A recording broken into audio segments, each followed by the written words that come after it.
pasada hemos hablado diagnóstico y cosas generales. Dijimos que hoy día pasábamos a, ¿recuerda?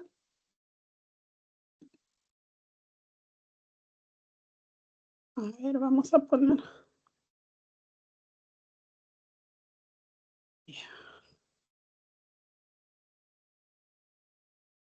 ¿Qué vamos a hablar hoy día? A ver, ¿quién recuerda? Estamos en la semana 3. Ya, para recordar, ¿no? Hemos hablado diagnóstico. ¿Qué hemos aprendido?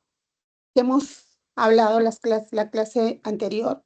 Que nosotros tenemos que aprender a observar al paciente desde que entra al consultorio, aprender a leer la cara, la actitud, la postura, cómo camina, ¿no? Hecho, la evaluación oral es fundamental, pero nosotros tenemos que ver desde que entra el paciente al consultorio. Ustedes como futuros colegas ya están a un paso de ser cirujanos dentistas, entonces van a ver en su consultorio que más de un 70% vienen a la consulta con algún problema de maloclusión que muchas veces pasa por desapercibido porque el paciente se adapta, ¿no? Y cuando es joven, no siente. Por favor, apaguen su micrófono. Entonces, el objetivo de nosotros en este curso, este repaso, es poder identificar la maloclusión o el tipo de maloclusión que tiene el paciente, en qué grado llega. No solo tenemos que aprender a leer la cara, aprender a ver la postura de un paciente, tenemos que ver en sus 3 dimensiones. ¿Y esto para qué? Tenemos que saber primero qué tiene el paciente, por qué lo tiene y si podemos tratarlo nosotros o hay que derivarlo al especialista. Eso es lo que hemos estado viendo hasta hoy, ¿no? Saber qué tiene el paciente. ¿Por qué debemos saber o qué es lo que tenemos que saber? Hay que identificar y clasificar con precisión la maloclusión y las alteraciones morfológicas que presentan en la boca, en los 3 planos que ya vamos a ver más adelante en el desarrollo de esta clase, ¿no? Que son sagital, vertical y transversal, ¿no?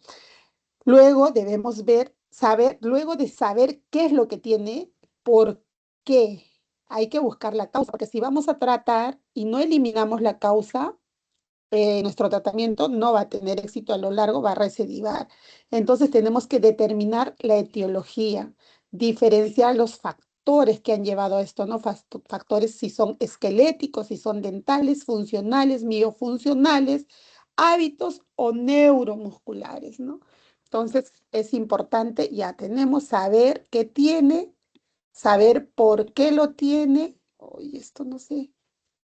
¿Cómo lo pongo? Esto está tapando la imagen, ¿verdad? No sé cómo lo puedo desaparecer. Creo que ahí ya no sube más. Ahí quedó. ¿Les está tapando la imagen? Ya, ahí creo que está mejor, ¿no? Ahí está mejor. Ya. Y luego de saber qué tiene, por qué tiene, debemos saber si lo podemos tratar o derivar, ¿no? Establecer en qué momento vamos a empezar el tratamiento, iniciar si es preventivo, si es interceptivo o remitir a un especialista. Dicho esto, vamos a pasar a lo que nos toca, ¿no? Por ejemplo, acá, ven, esta es una sonrisa de una persona joven, adulta, joven, pero ven que cuando sonríe sus dientes anteriores no tocan, ¿no? ¿Se dan cuenta? Acá y acá. ¿Alguien me puede decir por qué?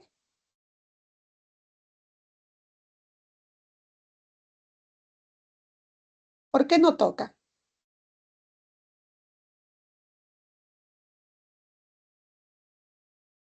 Nadie quiere participar. Este paciente, ¿por qué no toca? Estos dientes no contactan los superiores con los inferiores. Algunos dirán la interposición lingual,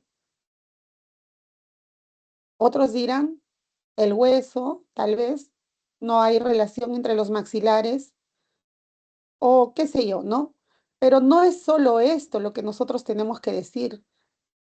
No es poner solamente, es como poner una etiqueta, ¿no? Interposición de igual y ya, pero no sabemos el por qué, no hemos diagnosticado. Entonces nosotros nos tenemos que valer de todas las herramientas que estamos estudiando para poder diagnosticar, no solo etiquetar, ¿no? Si vamos a etiquetar algo, tenemos que saber por qué. ¿Cuál es el objetivo de esta clase? Primero, comprender qué es una maloclusión, ¿no? La etiología y cuáles son las maloclusiones más frecuentes. Vamos a ver la clasificación de Angle, que es la primera clasificación que se hizo, sus divisiones y luego los aportes de David Anderson, de Simon, de Lisher, de Profit y de Ackerman, ¿no? En la etiología, ¿qué vamos a ver? Comprender la definición y la etiología, el por qué, ¿no? Eso ya vamos a pasar, eso, pero vamos a tener otra clase de esto, ¿no? Por ejemplo, acá otra mordida abierta esquelética severa, ¿no? Miren, como la alteración del desarrollo, no solo del maxilar, no solo del hueso, nos lleva a esto, ¿no? Es un conjunto. Es todo el desarrollo, tanto la base ósea como el sistema neuromuscular. ¿Qué alteración está produciendo? No hay acople. De estos incisivos anteriores no hay acople. ¿Y qué está afectando esto? La función. Este paciente probablemente es un respirador bucal, ¿no? Está afectando todo el sistema estomatognático. Puede haber una desviación también, ¿no? Del sistema, de los maxilares, a la derecha, a la izquierda, no sabemos, la foto no nos ayuda mucho, pero involucra, miren cómo está, por ejemplo, esta línea media, ¿no? La alineación dentaria, hay que ver cómo estará la llave canina, las relaciones molares, etcétera, ¿no? Entonces, ¿a qué llamamos maloclusión? Ya hemos visto estas fotitos, entonces nosotros ya podemos más o menos decir qué es una maloclusión. ¿Alguien que quiera participar? ¿Es el resultado de qué?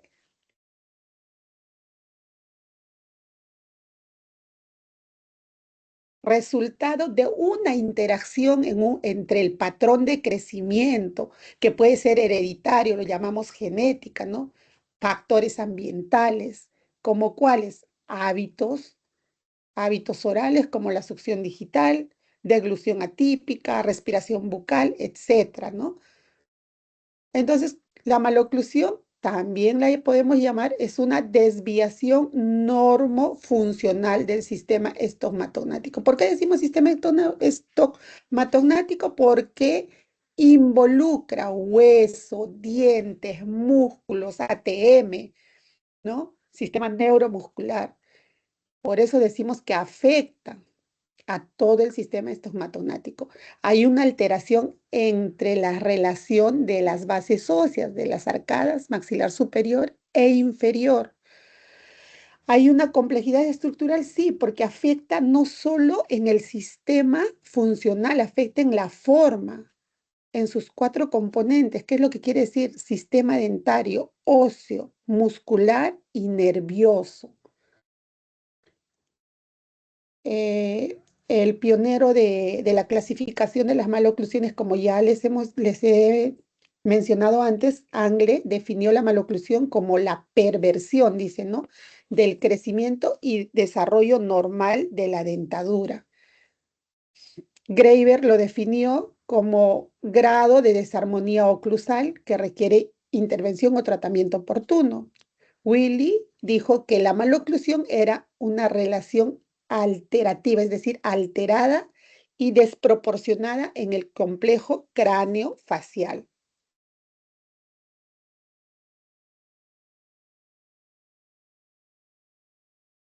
En nuestra consulta diaria vamos a tener, como les dije al inicio, de un 70 a 75% de pacientes que llegan con una maloclusión. Por tanto, esto debería ser también, después de caries dental, una prioridad en la política de salud pública actual, que no se toma en cuenta, ¿no? Pero si ustedes han visto ahora, en la época en que vivimos, no solo los hábitos orales parafuncionales, sino también el estrés conlleva a la formación de maloclusiones. Por consecuencia, traen trastornos de ATM. eh, y eso en la política de salud no se está tomando en cuenta, pero si nosotros eh, evaluamos riesgo-beneficio tratando estas maloclusiones o estas alteraciones a tiempo, podríamos ahorrar mucho dinero al Estado. Por experiencia, les digo que en consulta llegan pacientes, ¿no?, con dolor. Primero ni siquiera llegan a odontología, se van a otorrino, se van a medicina física, se van a traumatología, etcétera, ¿no? Y ellos los derivan con nosotros. ¿Qué pasa? Por una maloclusión ya llegan desórdenes, como les decía, neuromusculares, trastornos de ATM. Obviamente las molestias no se manifiestan en dientes, en boca, ¿no? Sino son los músculos peribucales, los músculos maceteros, etcétera, ¿no? Dolor a nivel del oído, o sea, el paciente dice a nivel del oído, pero en realidad es a nivel de ATM, incluso dolores infraorbitarios, orbitarios, etcétera. Entonces, el tratamiento de las maloclusiones debe estar contemplado en la política de salud pública. Tenemos como primera patología la caries dental, la segunda patología enfermedad periodontal y de tercera patología las maloclusiones, ¿no? Entonces, tendrían que estar dentro como una prioridad, ¿no? Ya hemos visto, es una alteración tridimensional. ¿Por qué tridimensional? Porque involucra a tres factores, ¿no? Bases óseas, maxilar, dental aparte. También hay una clasificación en los tres planos que ya lo vamos a ver más adelante, ¿no? Afecta de forma simultánea, dice, a los cuatro componentes, como les dije, sistema dentario, sistema muscular, estructuras óseas. Acá podemos ver maxilar superior, maxilar inferior, musculatura orofacial y control nervioso central. Entonces, empezamos con la clasificación de Angle, ¿no? Angle clasificó las maloclusiones en base a qué. A ver, chicos, en base a, ¿qué decía Angle?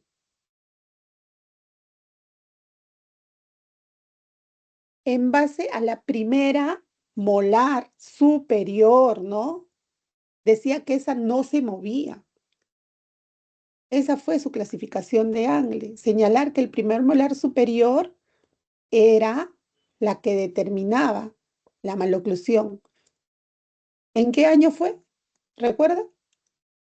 1899.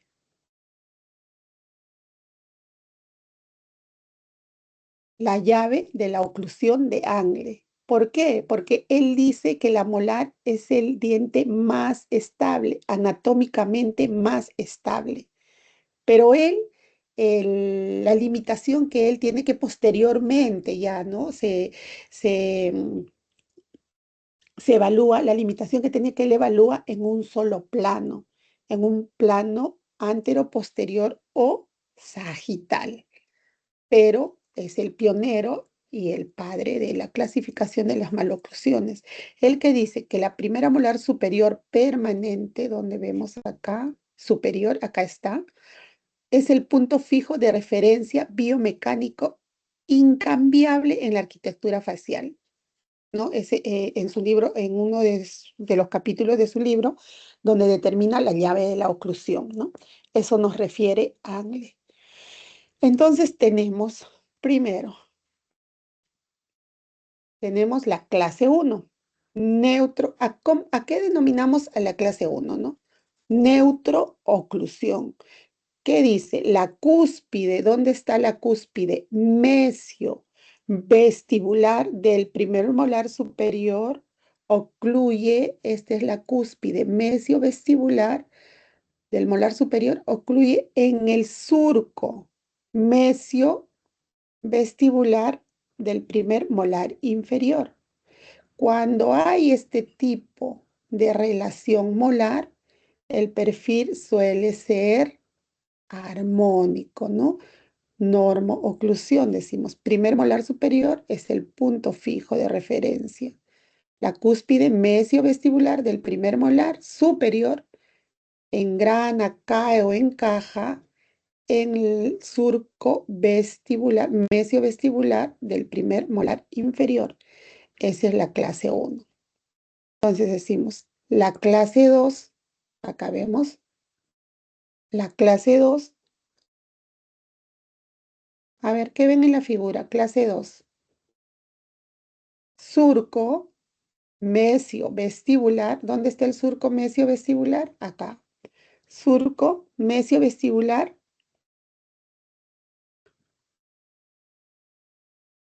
del molar superior cae en la cúspide mesiovestibular del molar inferior. Dicho de otra manera, este surco mesiovestibular del molar inferior está hacia distal de la molar superior, ¿no? Respecto a la cúspide. A ver, si no entienden, me dicen, porque esto es el ABC, ¿no? Para todo, no solo para ortodoncia, ¿no? Es la madre de la ortodoncia y de todas las otras especialidades, porque en todo tenemos que saber oclusión. Entonces decimos que el surco mesiovestibular inferior se encuentra en posición distal referente a la cúspide del primer molar superior. Esta, ¿no? ¿Cómo hacemos esto? No me deja ver. A ver si podemos mover acá un ratito. Ya, y clase 3. ¿Cuándo decimos clase 3? El surco mesiovestibular de la molar inferior, este surco donde está la flechita, se encuentra hacia mesial con respecto a la molar superior. Acá ya vamos a observar generalmente una mordida cruzada anterior y un perfil cóncavo. A ver, repasemos. Clase 2, ¿qué decíamos en clase 2? Cúspide, mesio, esto disto, ¿no? Cúspide distal, o mejor dicho, surco mesio vestibular de la molar superior recae en la cúspide mesiovestibular del molar inferior, primera molar inferior, o surco mesiovestibular de la primera molar inferior está hacia distal de la primera molar superior. Esa es la clase 2. En esta clase 2 tenemos subdivisiones que la vamos a ver en un ratito, ¿verdad? Hay subdivisiones. Entonces tenemos acá, clase 1, cúspide mesiovestibular de la molar superior cae en el surco mesiovestibular de la molar inferior. Clase 2, tenemos las divisiones que la vamos a ver más adelante, pero esta es la característica resaltante. Y clase 3, ¿no? Continuamos. ¿Hasta ahí alguna pregunta? Ninguna pregunta. ¿Qué dice Angle, no? La llave molar. Lo que les dije, la cúspide mesiovestibular del primer molar superior permanece engranaje perfecto, en un engranaje perfecto en el círculo mesiovestibular del primer molar inferior permanente. Esa es una normo-oclusión, como podemos ver acá en esta figura, ¿no? Las tres clases. Pero como les decía, tiene una limitación. ¿Cuál es la limitación? Que lo hace en un solo plano. No evalúa el plano vertical ni transversal, solamente en un solo plano. Volvemos a repasar.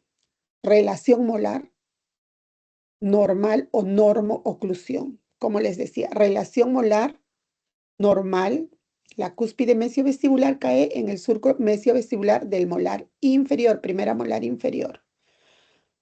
Si por alguna razón esto está alterado, puede tener apiñamientos, generalmente es apiñamiento de dientes anteriores, o hay diastemas o hay rotaciones, ya ahí es una maloclusión, ya no sería una normooclusión. Normooclusión es cuando todos los dientes están alineados. Se guarda esa relación molar clase 1 y no hay apiñamiento, no hay rotaciones, no hay diastemas, no hay mordida cruzada. Entonces, ahí se dice una normoclusión. Pero si ya hay rotación, hay diastema, hay apiñamiento de dientes anteriores o hay mordida cruzada anterior, ya se dice que es una maloclusión clase 1. ¿Cuáles son las características principales de la maloclusión clase 1? Un perfil facial predominante recto u ortognático. ¿Qué quiere decir?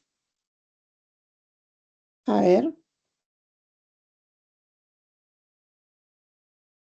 se están durmiendo, chicos. ¿Qué les ha afectado el examen que pasó? Hay que echarle más ganas, ya están a punto de ser colegas.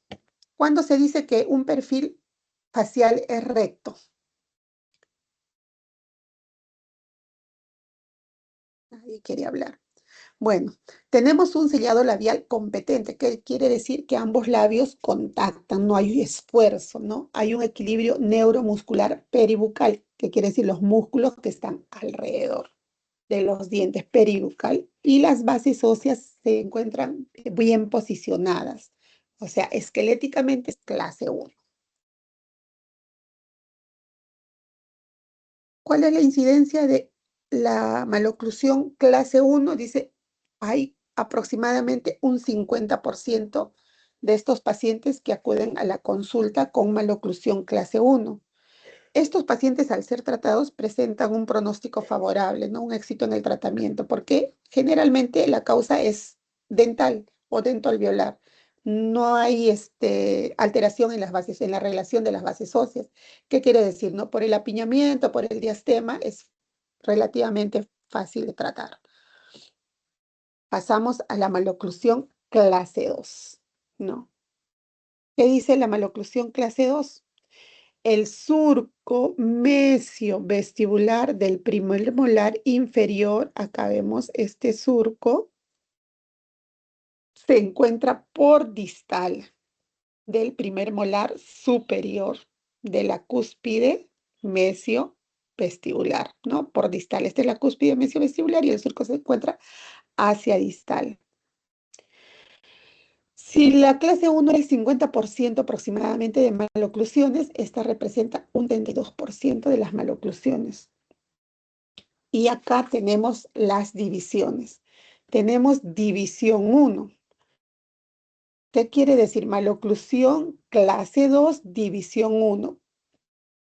La división 1 tiene esta característica de la molar, la cúspide, el surco mesio-vestibular del inferior está por distal de la cúspide mesio-vestibular del superior, pero los dientes superiores, anterosuperiores, es decir, los incisivos, están vestibularizados, como pueden ver en la imagen. Están inclinados hacia vestibular, o dicho de otra manera, protruidos. Hay un overjet aumentado. Si este overjet está aumentado, por lógica, ¿cuál va a ser el perfil de este paciente?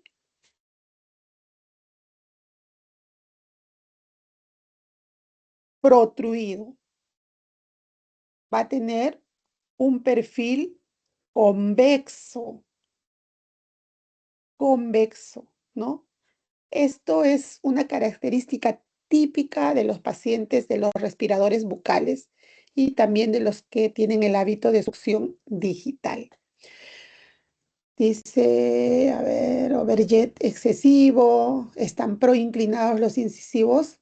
¿Qué más vemos acá? Canino, hay una llave canina y ya.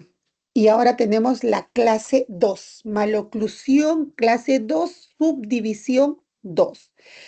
¿Cuándo decimos que hay una subdivisión 2? La relación molar sigue surco mesio vestibular del molar inferior, primer molar inferior, está por distal de la cúspide mesio vestibular del primer molar superior. La relación canina también está en 1, pero los incisivos centrales superiores están retraídos, retroinclinados o palatinizados hacia palatino, están inclinados hacia palatino o dicho de otra manera, palatinizados. Y los laterales, como pueden ver acá, estos laterales, incisivos laterales, están vestibularizados.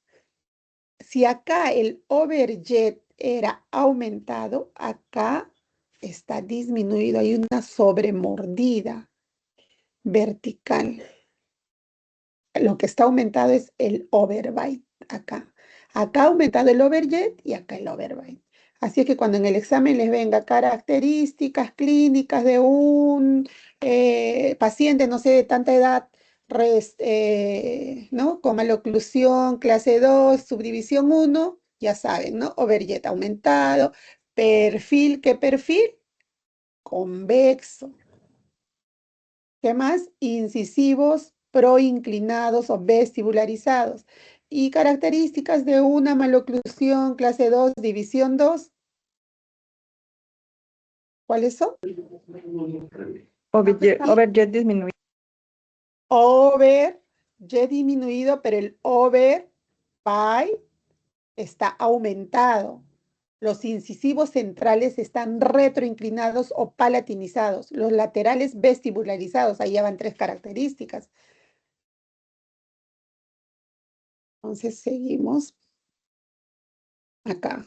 Clase 2, división 1. Miren cómo está. Este es por una deglución atípica o una interposición lingual, ¿no? Los incisivos vestibularizados. Overjet aumentadísimo, ¿no? Distoclusión o molar. Surco mesio-vestibular del primer molar inferior por distal de la cúspide mesio-vestibular del primer molar superior. El overjet aumentado. Hay una protrusión e inclinación vestibular de los incisivos superiores. El perfil es convexo. Hay una incompetencia labial. No sellan los labios, a diferencia de la maloclusión clase 1. La forma del arco generalmente es en B. Hay una sobremordida y un patrón hiperdivergente. Eso ya lo vamos a ver cuando hagamos este análisis cefalométrico, ¿no?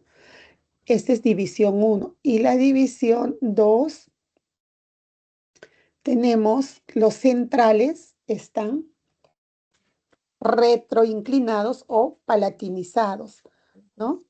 Los centrales superiores. Los laterales proinclinados o vestibularizados. Un overbite aumentado. En la clase 2 el overbite, acá en la clase 1 es el overjet aumentado, en la clase 2 el overbite aumentado. Hay una sobremordida vertical profunda y un sellado labial normal, a diferencia de la subdivisión 1. En la subdivisión 1 no hay sellado labial, hay incompetencia labial. En la clase 2, división 2, no el sellado sí es normal. ¿Y cuál es el patrón neuromuscular? Dice, hay un tono muscular hiperactivo. Ustedes van a ver esos cachetoncitos que tienen así los músculos de la cara bien duritos, braquifaciales. Esos son los que generalmente tienen clase 2, subdivisión 2. ¿Qué más podemos decir acá? Pasamos. Seguimos con clase 2, división 1. Ya hemos visto, para que vean más amplio y no se olviden de las características. Incisivos, incisivos superiores, todos en la clase 1, 2, división 1, todos están proinclinados o vestibularizados. Overjet aumentado. En la clase 2, subdivisión 2, a ver, ahorita vamos a mover esto. Los centrales, incisivos, solo los centrales están retroinclinados o proinclinados y los laterales están vestibularizados y el overbite está aumentado, ¿no? Protrusión e inclinación de los incisivos superiores con un overjet severamente aumentado. Esa es la clase 2, división 1. Perfil convexo e incompetencia labial. Tenemos otra característica de la división 1, ¿no? Maloclusión, clase 2, división 1. Como les dije, la forma de la arcada, ¿qué ven acá? Participen, chicos, pregunta de examen. Característica, forma de la arcada, triangular, arco superior estrecho, se dice, ¿no? Constreñido, estrecho, colapsado, son sinónimos. En B. sobremordida profunda, como podemos ver acá, tendencia a un patrón de crecimiento hiperdivergente y undólico facial. Hay riesgo de trauma por el overjet aumentado y por incompetencia labial. Hay niños, no sé si a ustedes alguna vez han visto en la clínica este tipo de mordida, los inferiores ya ni siquiera contactan en las superficies palatinas del incisivo ni en el cíngulo, contactan ya en encía. Y esa encía ya se imaginarán cómo termina después, ¿no? Entonces son las características clínicas de la maloclusión clase 2 división 1. Ahora, clase 2 división 2. Nuevamente vemos la característica más resaltante. ¿Cómo van a ustedes distinguir? Miren, ve. En esta anterior, los incisivos todos están vestibularizados, proinclinados. Y en esta, solamente los proinclinados o vestibularizados son los laterales. Los centrales están retroinclinados o palatinizados. Hay una sobremordida vertical, o sea, es decir, una mordida profunda. El overjet está aumentado. En este sí hay un sellado labial. En este obviamente no hay un sellado labial. Pues miren cómo va a ver, ¿no? Este sí hay un sellado labial. El tono muscular, como les decía, es muy, muy hiperactivo, braquifacial. Ahora pasamos a la clase 3. Decíamos que la clase 3, el surco, acá está clarito, el surco mesiovestibular inferior, acá está, pueden ver, este surco mesiovestibular inferior se encuentra hacia mesial con respecto a la cúspide mesiovestibular del primer molar superior. Podemos ver acá una mordida cruzada anterior. Si hay una mordida cruzada anterior, por ende vamos a tener un perfil. ¿Qué tipo de perfil? Cóncavo. Si el anterior era convexo, Clase este 3.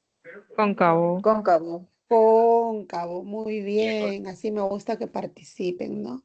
Si un paciente tiene clase 2 del lado derecho y clase 1 del lado izquierdo, ¿cómo lo registraríamos en una historia clínica? A Convexo. ver, retrocedió. No, no, no. Estamos haciendo una memoria de lo que hemos hablado. Maloclusión clase 2, división 1 y división 2. Tenemos un paciente que es clase 2, pero en el lado derecho y en el lado izquierdo es clase 1. ¿Cómo lo registramos? ¿Cómo lo escribimos en la historia? El diagnóstico.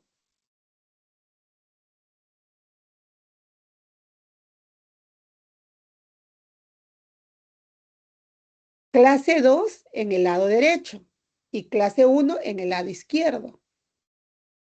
Entonces, si clase 1 es normal y clase 2 es una maloclusión, ponemos clase 2 subdivisión derecha.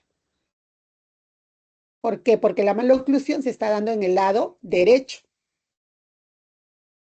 Ya, seguimos entonces con clase 3. Surco mesiovestibular del primer molar inferior está a distal de la cúspide mesiovestibular del molar superior. La característica mordida cruzada anterior y o mordida invertida también se dice, ¿no? Perfil cóncavo. ¿Qué más podemos ver en una clase 3? Aparte, dice, también puede haber una mordida borde a borde, es decir, vis a vis, ¿no? Y una prominencia mentoniana, es decir, el mentón está adelantado, ¿no? Mesio-oclusión molar. El molar inferior ocluye por mesial de la posición normal. Lo que les digo, no estamos volviendo a repetir para que no se les olvide. La mordida cruzada anterior, perfil cóncavo y prominencia mentoniana. ¿Qué más vemos, no? Hay dos tipos. Hay una maloclusión clase 3 verdadera y una maloclusión clase 3 o pseudo maloclusión. ¿Eso a qué se debe? ¿Alguien me puede decir? ¿Cuándo se dice verdadera?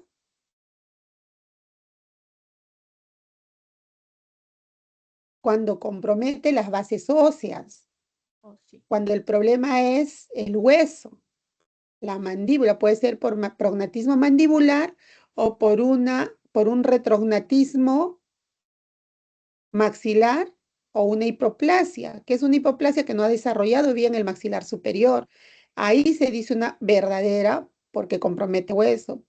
Una pseudo clase 3 es cuando solamente compromete dientes y puede ser porque hay un adelantamiento de la mandíbula, pero o sea, es funcional, puede ser por alguna interferencia que haya. Eliminando esa interferencia, la parte funcional se soluciona y vuelve a hacer una normoclusión, ¿no? Entonces decimos, hay una verdadera, hay una pseudo progenia y una de origen dental, ¿no? Cuando se dice una clase 3 de origen dental, cuando la inclinación de los incisivos superiores, hay una inclinación hacia lingual, como podemos ver en la imagen, ¿no? Los superiores están hacia lingual o los inferiores hacia labial, como que vestibularizados, ¿no? ¿Qué más podemos decir de la clase 3? Mesioclusión molar. El molar inferior ocluye por mesial de la porción normal, mordida cruzada. Lo mismo, ¿no? Miren, esta es una clase 3. Acá está el surco mesiovestibular de la primera molar inferior. Está hacia mesial del primer molar superior, ¿no? Hay una mordida cruzada anterior. Podría haber una mordida vis a vis también, ¿no? Y el mentón podría estar como prominente, ¿no? Lo que algunos llaman ese quijadón, ¿no? Para por los que ponen apelativos. Entonces, volvemos a repetir, hay una clase 3 verdadera porque está comprometiendo hueso y hay una pseudo clase 3 cuando es funcional o por alguna interferencia y la pseudo clase 3 por motivo dental cuando la inclinación de los incisivos superiores es hacia lingual o los incisivos inferiores hacia labial. ¿Qué quiere decir? Incisivos superiores retroinclinados hacia palatino o los inferiores hacia vestibular. Ahora vamos a pasar a las modificaciones que hicieron Anderson y Dewey, algo así. Se pronuncia, bueno, mi inglés no es tan perfecto. Angle hizo oh, una clasificación de las maloclusiones y fue un aporte, un aporte grande, ¿no? No solo para la ortodoncia, para toda la odontología, y se le agradece por eso, pero como les decía, tenía una gran limitación. Él solamente se basó en la posición de las molares y las primeras molares permanentes, no más, ¿no? Pero ¿y si esas molares no están? Entonces ya se acabó, no podemos clasificarlas. No hay clasificación. No podemos hacer clasificación con los incisivos, con las premolares. No ve eso, solamente él veía posición de molar. Entonces, para esto surge los estudios de Anderson y Dewey y dividen la clase 1 de Angle en 5 tipos. Ya, acá tenemos los 5 tipos. ¿Cuáles son los tipos que ellos definen, ¿no? O incorporan?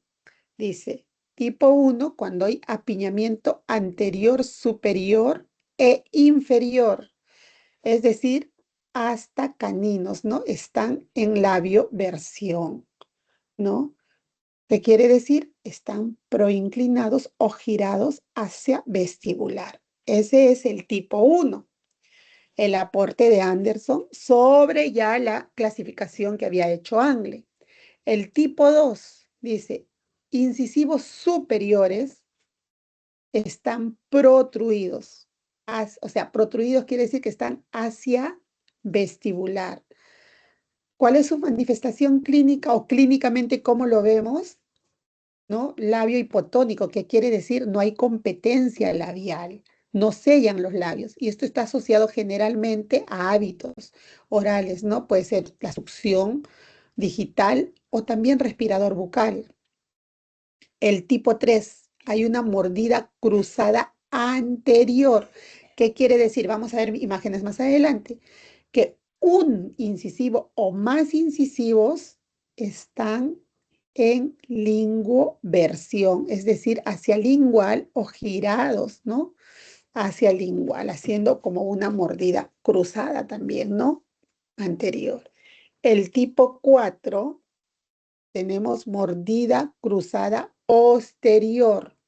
Hay unilateral y bilateral. ¿Y eso por qué? Por el colapso de los maxilares, dice, ¿no? Como hemos visto, puede ser un maxilar estrecho, un paladar profundo, hace que el maxilar se constriña, ¿no? Colapse. Y tenemos el tipo 5, pérdida de espacio posterior. ¿Por qué se puede dar esta pérdida de espacio posterior? Por migración de molares. ¿Por qué migrarían molares? Cuando se pierden las primeras molares permanentes por una extracción antes de tiempo, una extracción prematura, ¿no? Eh, Ese es un caso frecuente hoy en día, ¿no? Los primeros en cariarse son los primeros molares permanentes. Entonces, extraen, no se pone un aparato, un mantenedor de espacio, esa molar migra. Entonces, tenemos el tipo 5, ¿no? Repasamos apiñamiento severo de incisivos, tipo 1. Tipo 2, incisivos superiores protruidos o labioversionados, ¿no? En otras palabras. Tipo 3, mordida acusada anterior, es decir, uno o más incisivos están haciendo una mordida cruzada anterior o una lingoversión, ¿no? Y el tipo 4, mordida cruzada posterior, puede ser unilateral o bilateral. Y el tipo 5, pérdida de espacio posterior, generalmente por migración de las molares, ¿no? Esto es el aporte de Anderson y Dewey, ¿no?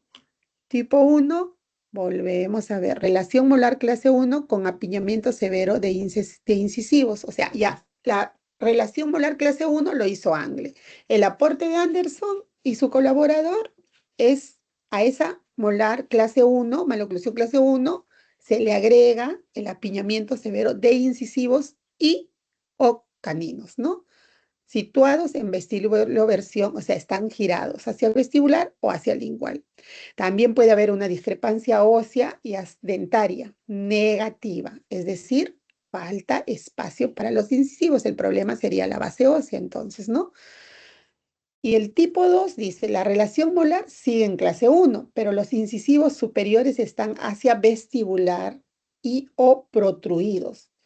Esto generalmente está acompañado de una sobremordida, no una mordida aumentada, el tipo 2. El tipo 3, mordida cruzada anterior dentaria de uno o más incisivos con molares en clase 1. O sea, seguimos la maloclusión clase 1 de Angle, pero le estamos dando los tipos, como decir, una subdivisión, ¿no?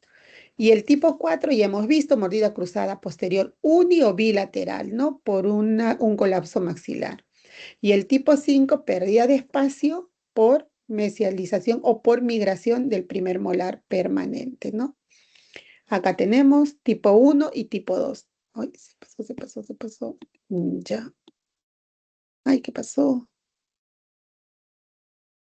No sé de dónde ha salido esto. Ya, ahora sí. Tampoco. Salir de la llamada.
¿Me oyen? Ya vamos a continuar. Confirmen si se escucha. Sí, doctora. Ya, entonces nos quedamos en la clasificación de Leisure. ¿Hasta ahí alguna duda? Ya, entonces tenemos, ¿no? Los planos, acá teníamos otro que está, ¿dónde está el plano orbitario? Acá tenemos los tres planos.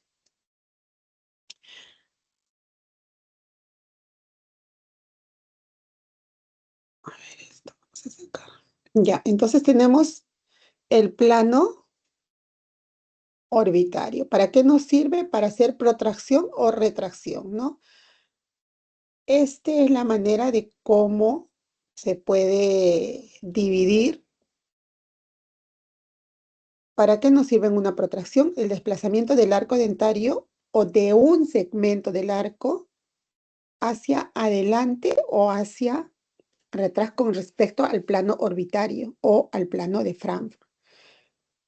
Tenemos luego, y creo que ya está la hora, el plano sagital, ¿no? ¿Cómo se divide? Creo que acá con esto les queda más claro, ¿no? Este es trazando la línea de Frankfurt. La línea media, miren cómo pasa, ¿no? Acá si hay contracción, estrecho, paladar estrecho. Si hay contracción, vamos a hacer una disyunción, ¿no? En cambio acá es superior, inferior. Acá un colapso del maxilar, ahí tenemos que expandir si tenemos eso, ¿no? Y luego tenemos el plano de Frankfurt. Dice, si hay acercamiento de los dientes al plano oclusal o plano de Frankfurt, para ver si hay intrusión o extrusión de los dientes, ¿no? Entonces, esa es la clasificación de Lischer, que ya les hablé hace un rato. Creo que esto es fácil, eso les ha quedado claro, ¿no? Versión, ¿no? Palatoversión, mesioversión, de acuerdo a lo que encontremos. Mesioversión, diente de desplazamiento, eso ya les he explicado también. Vamos a avanzar. Ackermann y Profit. ¿Qué nos dijeron ellos? ¿No? Ackermann y Profit hicieron un estudio, ¿no? Y observaron la clasificación de Angle, ¿no? Ellos incluyeron las alineaciones, sobre todo en el perfil facial y en los tres planos. ¿Qué dijeron ellos? ¿No? Hay 5 grupos, dice, ¿no? Alineamiento y simetría. Perfil facial, transversal, sagital y vertical. Todos esos se integran, acá tenemos, ¿no? Entre sí. Todos conjugan y solo así podemos nosotros diagnosticar con precisión. ¿Qué dice Ackermann y Profit? ¿No? A la evaluación que hacía Angle en una sola dimensión con la molar que no se mueve, ellos hacen un diagrama. Esto se llama el diagrama de Venn. ¿Y qué dijeron o qué querían demostrar con eso, no? Que estas 5 dimensiones, mire si ven, 1, 2, 3, 4 y 5 están interconectadas. ¿Cuáles son las 5 dimensiones? Alineamiento, perfil facial, el transversal, sagital y vertical. Acá son 3, pero estos planos son 3, por eso se dice 5. Acá 2 más estos 3 planos se dice 5, ¿no? Entonces dice, todo esto está interconectado y debemos evaluar todo junto. ¿Qué se ve en la alineación? Si hay apiñamiento o diastemas o simetría de arco, ¿no? Desde una vista oclusal. Y en el perfil facial que vemos, todo lo que es tejido blando, perfil blando, si es recto, convexo, cóncavo. Y en el 3D, en los planos 3D, ¿qué vemos? Las desviaciones. Desviación sagital, desviación transversal, desviación vertical, ¿no? Si hay en el plano transversal, ¿qué vemos? Transversal, si hay mordida cruzada, posterior, unilateral, bilateral, mordida en tijera. En el plano sagital, ¿qué veremos? En este plano sagital, relación molar y canina. Ese es recuerden, ¿no? Angle clasificó en el plano sagital. Entonces ahí lo que vamos a ver es la relación molar. Clase 1, clase 2, clase 3 y relación canina más el componente esquelético. Y en el plano vertical, vamos a ver si hay mordida abierta, anterior, mordida abierta posterior, mordida profunda, cómo está el overbite, aumentado, disminuido. Vamos a ver en el plano vertical. Entonces, Ackerman y Profit integran estos 5 factores, 3 factores, pero en este hay 3, por eso se dice 5. Estos son los 3 factores, ¿no? Entonces, al integrar estas esferas, como lo hemos diseñado, como lo hemos dibujado o ellos lo han presentado así, acá dicen ellos que no se escapa ningún detalle del paciente, ¿no? En esta forma se diagnostica los casos, se hace un examen clínico y luego un diagnóstico y así tener un tratamiento exitoso, ¿no? ¿Cuáles son las 5 características? Volvemos a repetir, ya no con el diagrama de B, sino acá para que tengan más claro. Alineación, apiñamiento o diastemas observados desde un plano oclusal. El perfil, evaluación del perfil blando, si es recto, convexo o cóncavo, y luego el plano 3D, ¿no? Las desviaciones sagital, transversal y vertical simultáneamente. ¿Qué consecuencias funcionales podrían traer? La pérdida de acople, es decir, el engranaje, el contacto oclusal, ¿no? Eso se reduce drásticamente la función de la masticación y hay una sobrecarga muscular, ¿no? También influye en la fonación y en las alteraciones del ATM. ¿Hay un impacto periodontal? Sí, también acumulación de placa, sobre todo cuando hay apiñamiento, no se puede remover esa placa, es decir, no favorece a realizar una buena higiene, entonces por lo tanto habría enfermedad periodontal, gingivitis, placa blanda, placa dura, ¿no? Caries interproximal como consecuencia. Trauma de oclusión, claro, cuando hay sobremordida profunda, ¿no? O hay contacto palatino, causan lo que les decía, ¿no? Ya generalmente en esas clases de mordidas profundas tiene mucho afectación en el periodonto, ¿no? Fenestraciones óseas y recesiones gingivales severas en incisivos. Eso, ¿y qué más? Creo que la hora no, todavía tenemos tiempito. ¿Hay un impacto psicosocial con estas maloclusiones, esta alteración? Claro que sí, ¿no? Afectan a la estética, a la autoestima del paciente, ¿no? A su condición psicoemocional y por lo tanto a la relación con las demás personas, ¿no? Esa es una de las causas principales que hace que el paciente acuda a nuestro consultorio. Entonces diríamos, ¿cuál es la clave de la oclusión normal? En el año 72, Andrews saca su estudio sobre las 6 claves de la oclusión. ¿Se acuerdan? Las 6 llaves de la oclusión de Andrews.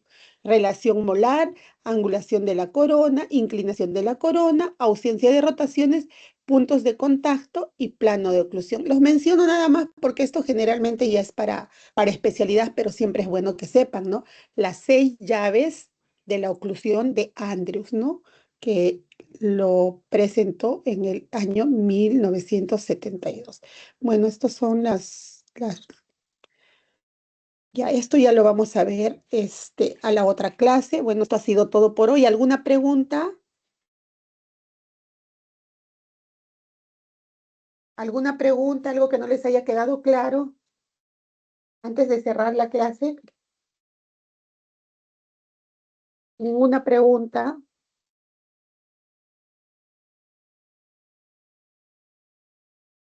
Entonces, para cerrar la clase de hoy, tienen que quedarse con lo más importante, ¿no? El objetivo de esta clase ha sido, ¿no? Primero, nunca solamente miren la boca, ¿no? Nunca se trata al paciente solamente abre la boca y que tienes y ya. Al paciente se mira desde que entra, se mira la postura, se mira la forma de caminar, se mira la cara, ¿no? Luego, dos, el primer molar superior puede migrar, entonces tampoco nos puede ser de gran referente, ¿no? Muchas veces se pierden las primeras molares permanentes antes de tiempo o se pierden los dientes deciduos a temprano y esas molares migran al erupcionar.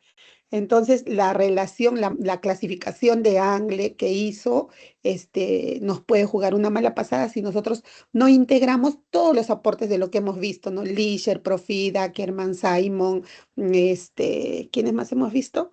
Ya me olvidé. Ahí está en ¿no? Dewey, algo así. Todos ellos, si nosotros no integramos todos esos aportes, podemos no dar un buen diagnóstico, por lo tanto no tener un buen tratamiento.